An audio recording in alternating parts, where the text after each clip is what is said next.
Vamos a mencionar un poquito lo que nos dejó la presentación en cadena nacional del presidente Javier Milei respecto al presupuesto 2025. Bueno, a charlar un poquito sobre qué es el presupuesto y algunos datos relevantes de ahí. Y por otro lado, eso por un lado, y por otro lado salieron los datos sobre el PBI, sobre una estimación del PBI que aporta el INDEI, que nos da una idea de cómo se vienen comportando también algunas variables macro relevantes. La idea es charlar un poquito de estas dos cosas. Bueno, vamos en principio por el presupuesto presentado el domingo a la noche por el presidente Milei. Así es. Bueno, digamos ahí, primero, muy sencillo, ¿no? ¿Qué es el presupuesto? Un presupuesto, digamos, que siempre se da el año anterior, se dará en estas fechas para septiembre, es la planificación que está haciendo el gobierno para el ejercicio del año que viene, en este caso para el 2025, ¿no? La planificación de los ingresos y gastos que tendrá el gobierno para el año que viene. Es una especie de hoja de ruta, ¿no? En donde, de nuevo, se planifican los ingresos que voy a tener, los gastos que voy a tener, y también se planifican o se estiman algunas variables que son relevantes a nivel macro, como el tipo de cambio, por ejemplo, la inflación, etcétera, digamos. A través de ese presupuesto uno puede obtener datos que dan cuenta de las prioridades, ¿no?, que va a tener el gobierno al año que viene, digamos, ¿no? Uno puede ver, por ejemplo, respecto, hay un indicador que se usa, que es cuánto va a ser el gasto en educación, en salud, respecto al Producto Bruto Interno, ¿no?, respecto al PBI para el año que viene. Entonces, a través de eso uno puede ver las prioridades que va a tener el gobierno. Ahí lo importante de todo este discurso es que siempre giró en torno, hay una palabra que se repetía mucho, que nosotros lo hemos conversado en distintas columnas, que es la palabra superávit, ¿no? El objetivo del presupuesto de 2025 está en línea con el objetivo de superávit que lleva a cabo el gobierno desde inicios de la gestión, ¿no? Recordemos que el mayor de todos los males para esta gestión, que explica muchos de los problemas de Argentina dentro del marco de su teoría económica, es el déficit fiscal. Entonces, siempre en el discurso rondaba el objetivo de superávit. Y nosotros habíamos dicho que la economía no funciona como una casa, ¿no? Bueno, este presupuesto da indicio de que está programado como si la economía, a nivel general, funcionara como una casa, ¿no? Restringir mucho tus gastos para así de alguna manera lograr mayores ingresos y generar un superávit, que es un resultado contable, nada más ni nada menos, no tiene ningún objetivo. En general, el déficit se mira desde otra perspectiva como un objetivo de política económica. Bueno, educar a la población, proteger a la población respecto a, por ejemplo, el dengue, ¿no?, que es un problema que según los especialistas vamos a tener ahora con las olas de calor. Bueno, todas esas cosas que se manifiestan en el presupuesto, ¿no? ¿Cuánto vamos a destinar, por ejemplo, a salud? Pero ahí hay el dato más relevante, digamos, que uno puede observar, es el dato del gasto sobre el PBI general, ¿no? Una de las maneras de medir el tamaño del Estado, ¿no?, es a través de lo que va a gastar el Estado respecto a su riqueza generada. Y ese dato que está ahí en el presupuesto, lo que nos dice es que el gasto del Estado está estimado para ser un 15% de su Producto Bruto Interno. O sea, para que nos demos una idea, Argentina hoy en día, o en 2022, que es el último dato disponible, tiene un gasto del 23% sobre el PBI. O sea, es una caída de 8 puntos porcentuales. Esto es el ajuste, realmente es el ajuste más grande de la historia económica, yo te diría mundial, digamos, ¿no? Bajar 8 puntos el gasto del Estado en un año, digamos que es brutal. Y además, uno lo que puede ver es que ese tamaño del Estado, ¿no?, un 15%, porque ese indicador lo que te da es un tamaño del Estado. Lo que uno puede ver cuando ve estos datos para distintos países es que hoy en día los países que uno puede denominar desarrollados, el tamaño del Estado en los países que uno puede denominar desarrollados, está entre el 40 y el 60% del PBI. O sea, los países desarrollados gastan entre el 40 y el 60% del PBI. En América Latina, el gasto consolidado, ¿no? Sumando municipios, provincias y nación. El gasto que está programado en este presupuesto del 15% es el gasto nacional, digamos, ¿no? El gasto solamente de la nación, que hoy está en un 23%. Pero en América Latina, el gasto consolidado en general de todos los países, en general, un promedio es del 30%. Y en los países desarrollados es de entre el 40 y el 60%. O sea, el presidente no habla en joda cuando dice voy a reducir al mínimo el Estado. Lo que pasa es que eso va a tener consecuencias deplorables, digamos. Cuando uno mira los datos también, lo que uno puede observar es que el objetivo del 15% del PBI es un dato que está un punto por debajo del promedio entre los años de 1996 y 2003, o sea, previo a la crisis de convertibilidad. O sea, previo a que estalle todo, el Estado tenía ese tamaño. O sea, vamos a reducir mucho el Estado a tamaños que tenía previo a la crisis de la convertibilidad.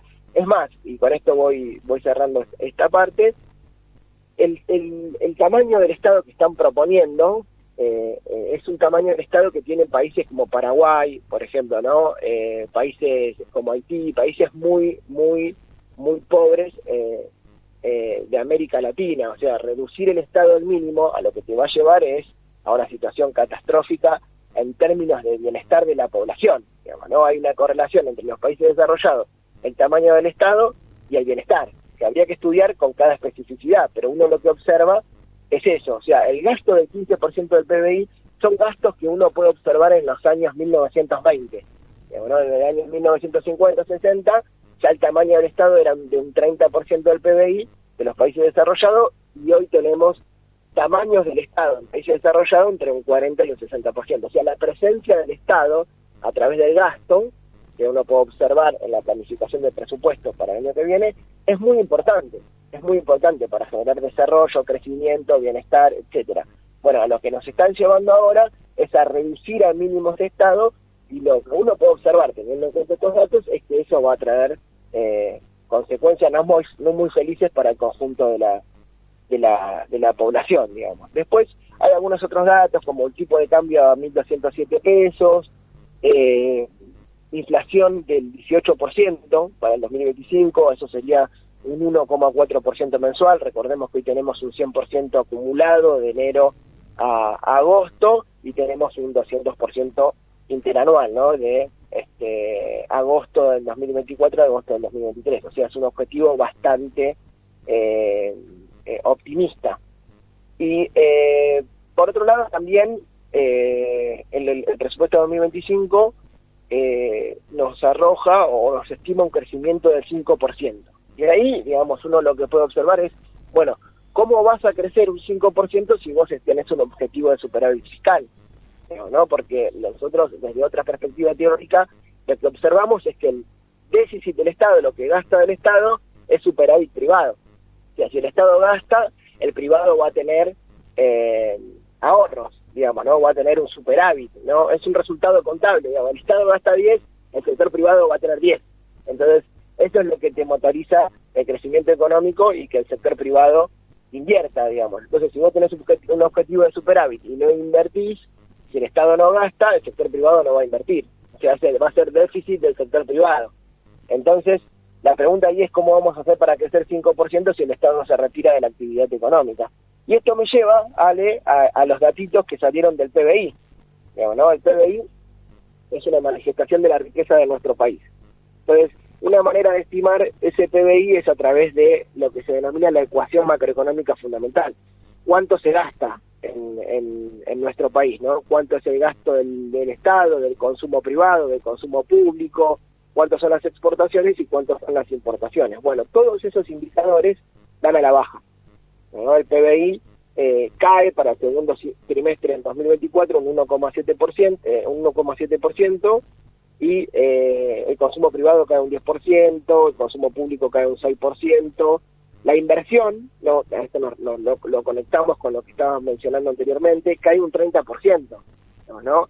y ahí los empresarios, digamos, obviamente no están invirtiendo. Si ven que el mercado cada vez es más chico, ¿qué empresario va a invertir? No, los empresarios no, ahí hay un economista polaco, Michael Kalecki, que decía que los empresarios no invierten como clase, no por afinidad política, invierten siempre que ven que el mercado está creciendo. Entonces, este dato es elocuente, y yo creo que si el año que viene tenemos un objetivo de reducir aún más el Estado, el superávit fiscal, nadie va a invertir, eso no va a generar puestos de trabajo y vamos a entrar en una recesión aún más profunda. Lo único que crece son las importaciones, caen, obviamente si te cae la actividad económica caen las importaciones, y lo que crece son las exportaciones del sector agropecuario, claramente porque este año no tenés las inclemencias climáticas que tuviste el año pasado, pero lo que se observa es caída abrupta del PBI, caída de la inversión, caída de las importaciones y por lo tanto caída de los puestos de trabajo, caída de los ingresos de los trabajadores, etcétera. Así que esto era un poco la idea de hoy, hablar un poquito del presupuesto, qué nos dejó el presupuesto, y mencionar muy en línea con los objetivos del presupuesto por qué no va a funcionar esto, decimos nosotros, de un crecimiento del 5% con el objetivo de superávit, que manifiesta ya en los indicadores del PBI actual. Sí, señor. Bueno, de hecho, uno de los títulos de Clarín de hoy señalan que los rubros más afectados en la caída de la actividad económica son construcción, industria y comercio, pero que el agro creció. Claro, venimos de sequía, no hay modo que no crezca después de una sequía, y el impacto en la industria, en la construcción y el comercio es muy evidente, es muy grande, es muy significativo para lo que hace a la producción y a los niveles de empleo o de desempleo que viene creciendo. Ahora, Fer, si el gobierno estima terminar el año próximo con un dólar oficial a 1.207 pesos, es porque va a mantener el cepo. Si saca el cepo, no hay modo de que el dólar oficial solamente llegue a 1.207 pesos para diciembre del año próximo, ¿correcto? Y si no saca el cepo, ¿llegarán inversiones? Es la pregunta también. Inversiones, digo, de afuera y fundamentalmente para el sector de la minería, la explotación de recursos naturales, fundamentalmente, porque invertir para no venderle una zapatilla a nadie parece difícil, pero la otra explotación, que parece ser muy atractiva, ¿igual se dará con cepo? No, a mí me parece que no, es muy bueno el comentario. Sí, a ver, digamos, el objetivo del dólar a 1.207 pesos es imposible de cumplirlo sin que entre, digamos, sin cepo en principio, y además sin que te entren dólares, digamos, ¿no? Yo creo que son las dos. Es una devaluación para finales del 2025, si el dólar va a 1.207 pesos, del 18%. Ya con una inflación del 18%, el objetivo es que confluyan, ¿no? Que vayan en línea, pero digamos, al mismo tiempo, esa pequeña devaluación te retroalimentan los precios, y también hay que ver qué pasa con otras variables, ¿no? Como los salarios, las tarifas, etcétera. O sea, el objetivo de inflación ahí es medio dudoso. Y respecto a lo que decías del cepo, está claro que sí, con cepo, esas inversiones que está esperando el gobierno, es muy difícil que puedan entrar, ¿no? Porque cuando una empresa transnacional invierte en un país, ya se trae los capitales para invertir, trae los dineros, los dólares para invertir, y eso en general tarda en madurar, pero en algún momento esa empresa te va a pedir lo que se denomina remisión de utilidades, ¿no? Te va a pedir que mi ganancia, parte de mi ganancia, cuando yo pago impuestos, cuando yo pago salarios, cuando pago gastos, la quiero remitir a mi casa matriz. Y esa ganancia no se remite en general de pesos, ¿no? ¿Qué hace la empresa? Va al Banco Central, le dice, che, mirá, quiero todos estos dólares para remitir utilidades a mi casa matriz.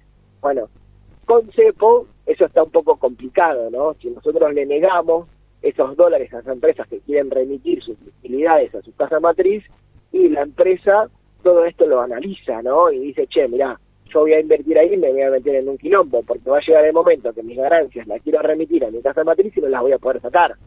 Entonces, sí, claramente, digamos, el cepo es un impedimento para que entren esas divisas. No solamente para que salgan, ¿no? Porque la idea del cepo es que no salgan las divisas, sino que por este problema tampoco te dejan que entren. Entonces ahí la gestión tiene un problema que no ha podido resolver en todo este tiempo al frente de la economía, ¿no? El objetivo de ellos, o lo que ellos decían es, no, yo, lo primero que voy a hacer es sacar el cepo por la libertad. Bueno, tenés un control de cambio mucho más, controles de cambio mucho más violentos de lo que tenía, si se quiere, la gestión anterior. Estás administrando el bien más importante de la economía nacional, y no lo podés soltar, porque si lo soltás, con el nivel de reservas que tenemos hoy, está ya todos por los aires, porque están reconociendo de nuevo empíricamente que el precio del dólar es el precio más importante de la economía, y si se disparan todos los bienes y servicios, y va a hacer que baje aún más nuestro poder adquisitivo. Así que sí, sin duda eso es un problema, y yo no veo, digamos, de hecho no veo que se esté discutiendo ya en la gestión actual salir del cepo, digamos, ¿no? Bueno, prometieron sacar algunos impuestos, ¿no? Lo están haciendo en alguna medida, pero te ponen impuestos a las ganancias, pero respecto a la producción hay algunos impuestos, como el impuesto país, que lo están sacando, ¿no? Pero lo del cepo medio que lo guardaron abajo de la alfombra, ¿no? Che, esperemos todavía, veamos si conseguimos fondos frescos, y ni aún así, porque la Argentina está muy entrenada en ese sentido, ¿no? Si liberan el tipo de cambio, está claro que va a haber un efecto en donde todos los que tengan excedentes van a ir a refugiarse en el dólar por una eventual devaluación. Así que sí, Ale, es un problemón que tiene que ni siquiera yo veo que esté en la agenda discutir para que entren estas inversiones. No, evidentemente el presupuesto 2025 tira por la borda la posibilidad de salir del cepo. Parece que, bueno, el gobierno se juega todo a controlar el dólar y matar la inflación. Bueno, que esa baja de la inflación que se espera para el año próximo parece un poco ambiciosa, parece un poco exagerada, pero ojalá llegue. Ahora, que llegue con recomposición del sueldo, porque si la inflación del año próximo efectivamente es 18%, es decir, 1,5% mensual, que sería un triunfo, pero no se recuperan los salarios y se sigue perdiendo empleo, bueno, las cuentas no cierran. Claro, totalmente. No, aparte se instaló de que para que los salarios reales se recuperen, vos tenés que bajar la inflación, digamos, ¿no? Vamos a recuperar los salarios, para eso vamos a bajar la inflación, pero no necesariamente puede ser así. Vos podés tener recomposiciones salariales, digamos, que ayuden a recuperar de nuevo el poder adquisitivo, y administrando algún otro precio macroeconómico podés hacer que la inflación sea moderada, ¿no? Que no se disparen los niveles de inflación, digamos. No es imposible esto de recuperar los salarios